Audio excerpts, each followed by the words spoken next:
What's going on, everybody? Coming to you today, as usual, from the Vitamin D studios here in Northwest Florida.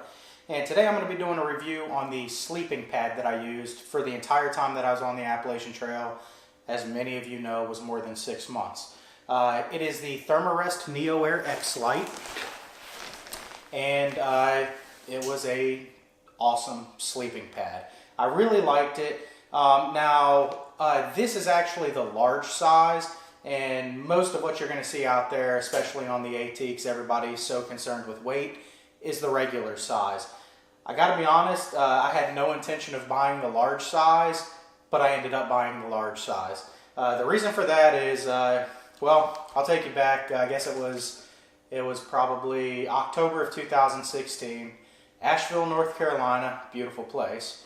I was there, there's an REI there. I was there to do a bike ride. It was the White Squirrel Cycling Classic. Really good ride. You should check it out if you like to ride bikes. And that freaking ride, that ride in particular, starts and ends at the Oscar Blues Brewery there in Brevard, which is just outside of Asheville. So how is that not a win for everybody? Picked this up at the Asheville. I didn't pay any kind of attention for whatever reason when I grabbed it off the shelf, and it happened to be the large size. And then I got it home. I was home before I realized it was a large size. And, you know, I considered sending it back. It would have been a little bit of a hassle. Now, I know REI wouldn't have been an issue at all to send it back. It wouldn't have cost anything. They would have swapped it right out because I hadn't even opened the thing. However, it would have been a hassle to me to mail it back to REI and wait on the new one to come, the regular size and all that. But anyways, the way I decided that I was going to keep this particular large size sleeping pad was I made a deal with myself. I said if it fits in my tent, and I hadn't even set up my tent for the first time yet that I ended up taking on the Appalachian Trail. But I told myself if it fits in my tent from head to toe and it doesn't have to go on a diagonal or anything like that, I will go ahead and keep it. And indeed it did. And I am extremely glad that I kept this particular sleeping pad, because I don't think the regular size would have worked out really well for me. The regular size worked out really well for a lot of people. I just don't think it really would work out extremely well for me. And the biggest reason for that is the width. The normal Therm-a-Rest NeoAir regular size is only 20 inches wide. This particular one is 25 inches wide. So that's pretty substantial difference in width. And I kind of toss and turn, but I also spend some time sleeping on my back. And when I'm on my back, I like that my arms don't fall and hit the ground. They actually stay on this pad. Now, if you sleep on your side and stay put for the most part, you're probably going to be completely fine on a regular size, or if you're just a small individual. I'm obviously not, so I really appreciated the extra width. Now, there are some downsides to the long sleeping pad, and part of that is the length. Yes, you get 5 extra inches of width, but you also get 5 extra inches of length. Sorry about that. And as you can see, I don't even know if this will all fit in the frame. It won't. This thing is very big. I'm like 5'8". I don't need a 77-inch sleeping pad. So that would be definitely considered a downside, because all that extra length just adds to the size and weight of this thing. The weight difference between this and the regular size is 4 ounces, which is, it's 4 ounces. I mean, 4 ounces is 4 ounces, so it's something. But personally, the extra comfort I got from the extra wide variety was totally worth carrying the extra 4 ounces. This one weighs about a pound exactly. At least it did, but you can see it's like absolutely filthy right now from all that time on the trail. I haven't cleaned this yet, and I really need to. But it's probably got 2 or 3 ounces worth of just crud on it. But anyways, this one weighs about a pound out of the box, and they advertise that the regular weighs 12 ounces out of the box. And I did weigh this when I first got it, and it was right at a pound. So take that for what it's worth. But another thing to consider is the noise. That's one thing that most people complain about with this particular sleeping pad, and that is the noise. It does make some noise, and that's functional. Actually, there's a reason for why it makes noise, and that's because there's a material in the center of this in the center of this pad. And real quick, I do want to mention though, there is no difference between the regular and the long as far as the height of this goes. They're both around 2.5 inches, fully inflated. But and there are a whole other variety of sizes. They have like just a torso size. They have a women's size, so you can dial it in, figure out which one works for you and your size and how you sleep and all that. But anyways, yes, it is kind of loud. They're not as loud as they used to be, the older version of this. And if you're interested in buying this particular pad now, as and after I make this video, I don't think you have anything to worry about. Now, when I bought this pad, there was a chance that I could end up with somebody having old or stock of, you know, the older pads, and they were much louder. So they did improve this. The easiest way to tell the difference, in my opinion, between whether or not you have the older version or the newer version is actually the color. And the older one was more of a brighter yellow, and this one, when it's clean, was a slightly darker than that. It's more of like a school bus yellow versus just a brighter yellow. So I did run into people on the trail that had the older one, and in my opinion, it was substantially louder. So they did improve that, but that didn't go away at all. But if you're planning on a through hike or a hike on a trail as popular as the Appalachian Trail, people are going to make noise. People snore at night. You know, you can't be totally, you know, worried about the noise that your sleeping pad's going to make, because there's a lot of other noises. You should, if you have not considered already, if you sleep light, bring earplugs. That way these noises don't bother you. So I wouldn't call that really a downside. And if you're not moving around a whole bunch, it's not that much noise. It never woke me up, and I'm probably about a moderate sleeper. But however, I will tell you, how could I forget? If you have a Sil nylon tent, as my buddy Stuck Norris did, and you decide that you're going to take like a case of those cans of the water resistant spray, I think it's a silicone spray, to make things more water resistant, and just douse your tent in that stuff, it will make an extremely loud noise between the floor of your tent and this sleeping pad. I don't know what it is. I don't know if the air gets trapped in it different or those materials rubbing.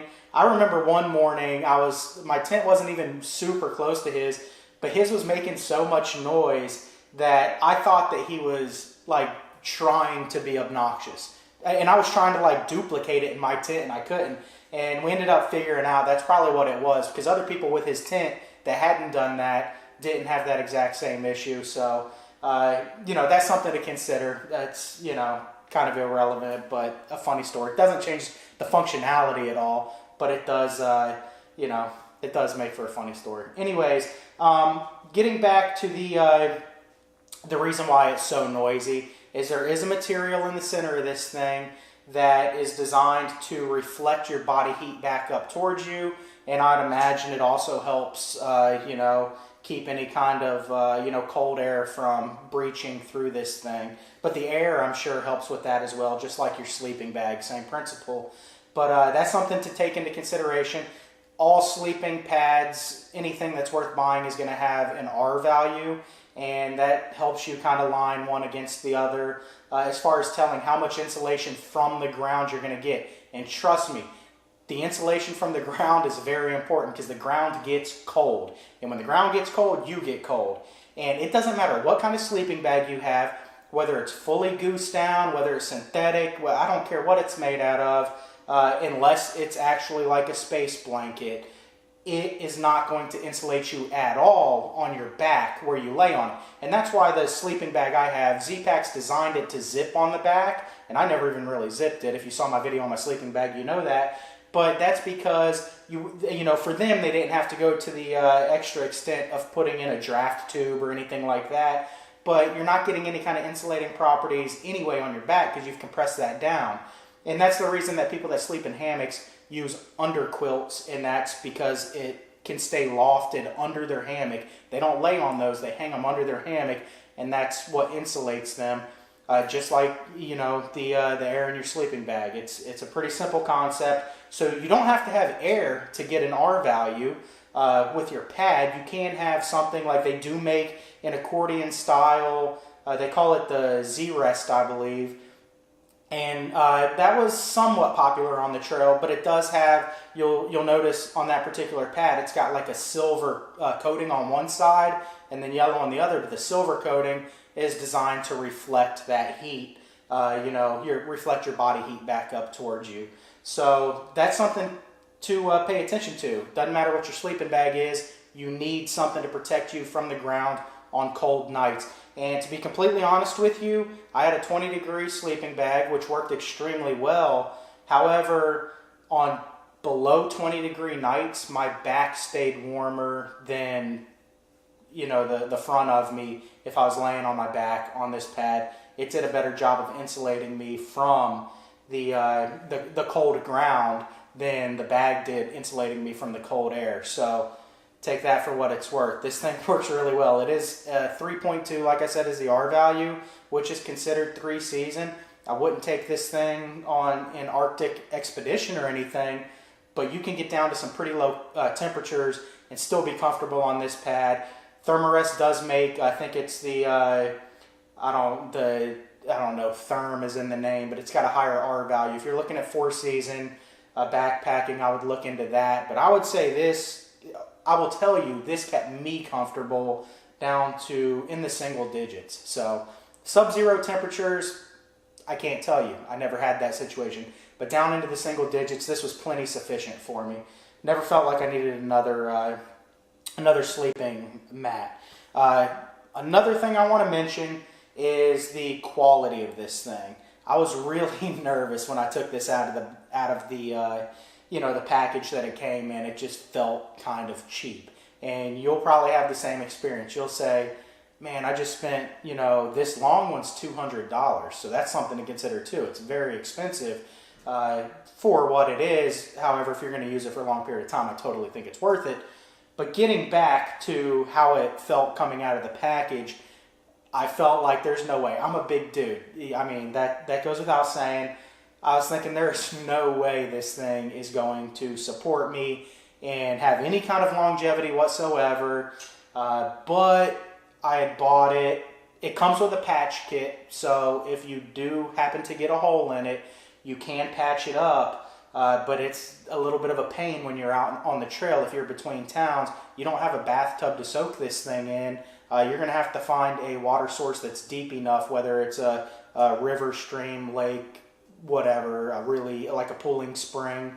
You're going to have to find something in order to blow it up, submerge it, look for the bubbles, find out where it's leaking, then clean it up real good, patch it. Big, huge pain in the butt while you're out on the trail if you're between towns. But I never had to use it once. Never, which is really good news. And like I said, I thought for sure there's no way this thing was going to handle me, my weight. And I was a bigger guy when I started than I am now. And to speak to that more, Stuck Norris, if you've seen any of my hiking videos, I hiked with him the whole time I was on the trail. I met him my first day out there. He started the trail. He's a big guy. He's tall. He's big. He started the trail at over 380 pounds. He had this exact same sleeping pad, and it held up for him for over 8 months. So keep that in mind too. And he was like me. He was real nervous. He was thinking there's no way. We're both thinking by the time we even get to Neil Gap, we're going to have to buy those accordion style ones that are nowhere near as comfortable.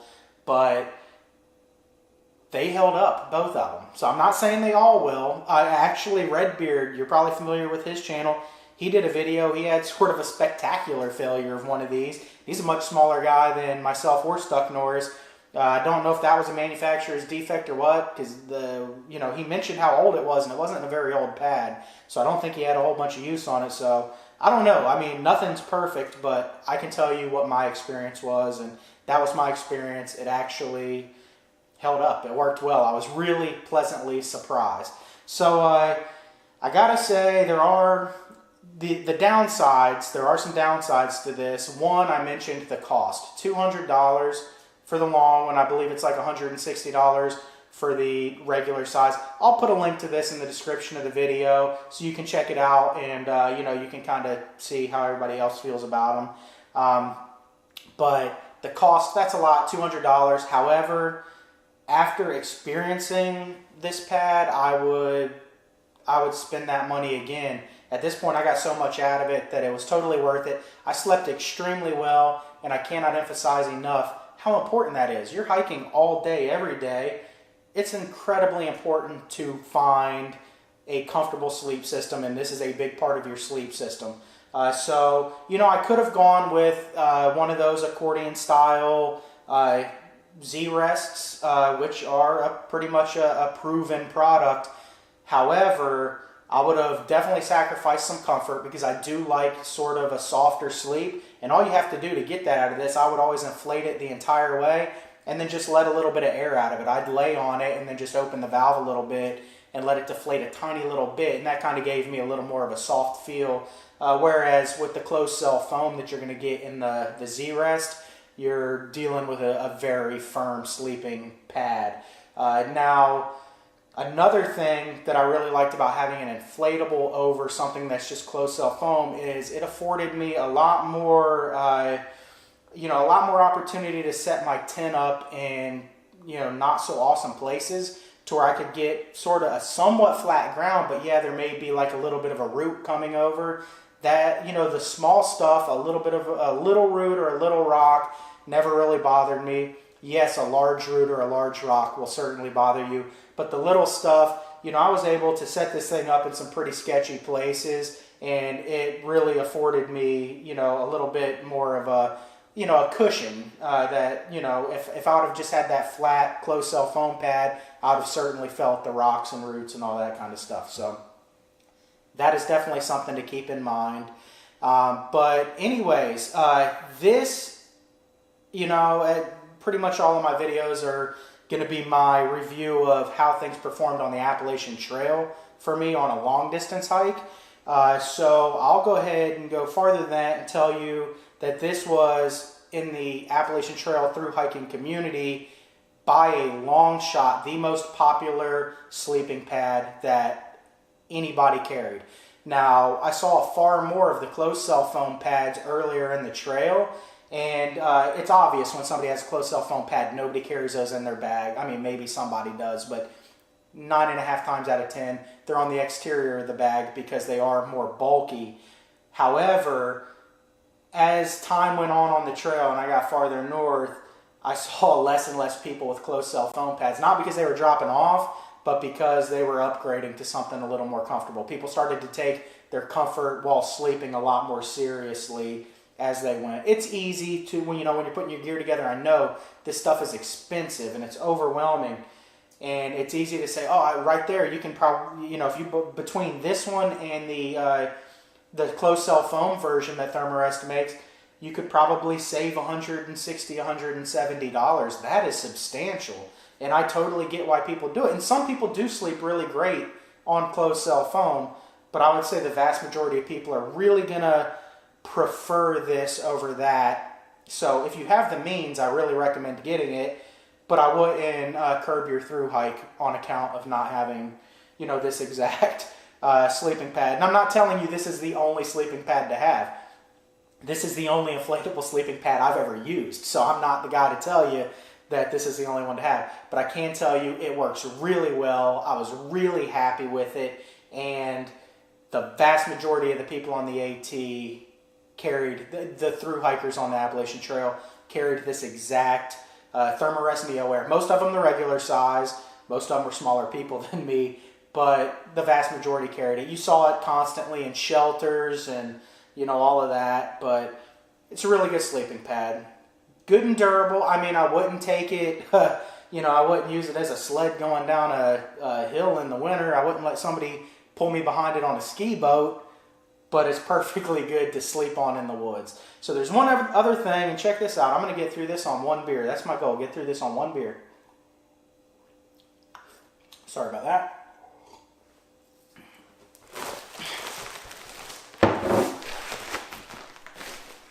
One other thing I want to mention about this is how I stored this. Now, like everything else, it ships in a certain way, and it does come with a stuff sack that's great. I really enjoyed the stuff sack. However, when it ships, it was kind of folded in thirds. So I did it a little bit differently, made it extremely easy to pack up in the morning. So heck, allow me to demonstrate.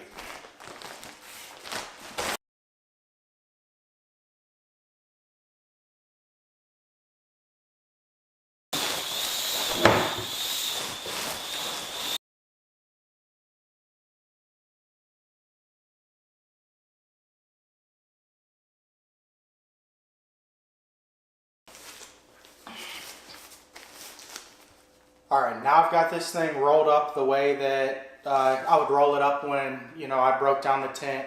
And yeah, as you saw, it doesn't deflate automatically. It is a little bit of a pain to roll all the air down. However, I do recommend that, if you're using it in your tent, just open the valve while you're still laying on it, and your body weight will evacuate a good amount of the air.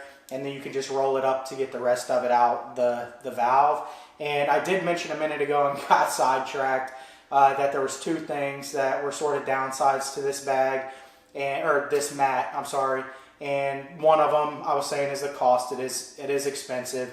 And the second one was inflating it. Having to blow this thing up every single night before, I was done for the evening, before I went to sleep.